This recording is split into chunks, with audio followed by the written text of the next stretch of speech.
CNBC has exclusive data from the National Federation for Credit Counseling and the Harris Poll showing how Americans are struggling with debt and how it cuts across all income levels. Sharon Epperson joins us now to break down this data. It sounds a little concerning.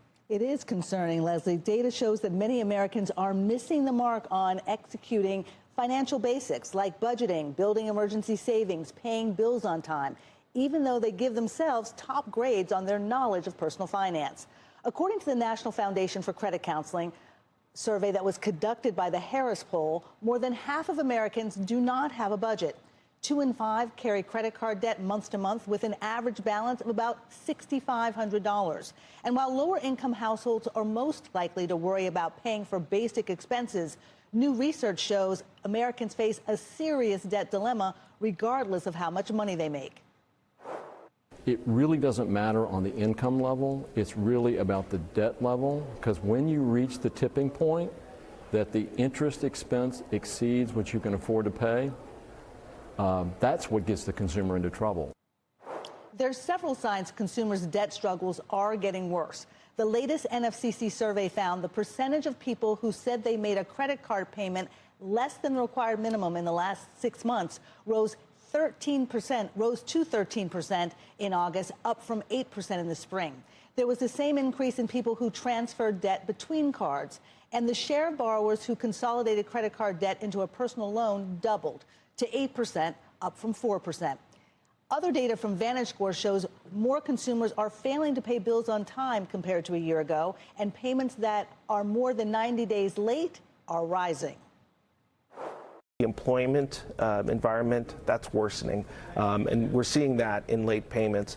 But the reality is another trend that's been going on for some time is inflation and sustained high interest rates. Those are the other key drivers of that change.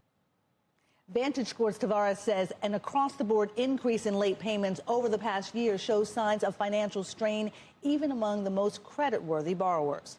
For strategies on dealing with debt and easing that strain, subscribe to my free Money 101 newsletter series. You can use the QR code right there on the screen or go to cnbc.com/money101. Leslie. Sharon, how are lenders reacting to the growing debt dilemma? Are you seeing them kind of failing to extend credit? Are they pulling back at all? They're certainly tightening their lending standards, and we saw that in the latest Fed survey looking at some of that data, and also from VantageScore's Tavares saying that we are definitely seeing tighter lending standards with car loans, home loans, but also consumer demand for those loans is not as great. And when you think about this latest Experian survey looking at auto loans, with 1 in 4 consumers paying as much as $1,000 a month for their car loan, you understand why people may be deciding maybe I don't want to get a new car loan. Yeah, I think it was surprising from your report to hear that even the higher income levels are struggling with debt at this point in time. Why is that? It starts from the basics, like having a budget. 62% of people that make $100,000 or more, according to this survey, do not have a budget.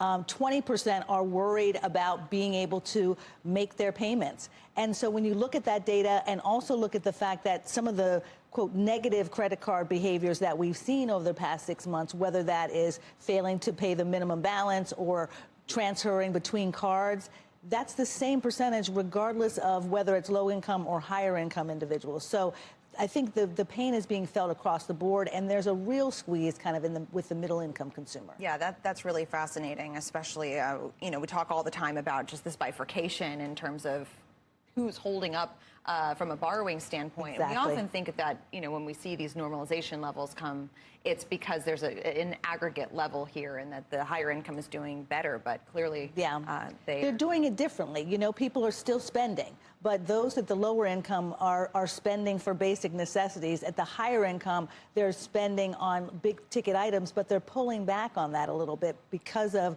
the tightening of the lending standards for car loans and auto loans and things that are really, high prices. Yeah, important implications there. Sharon, Sure. Thank you. Sure. Great to see you, Sharon.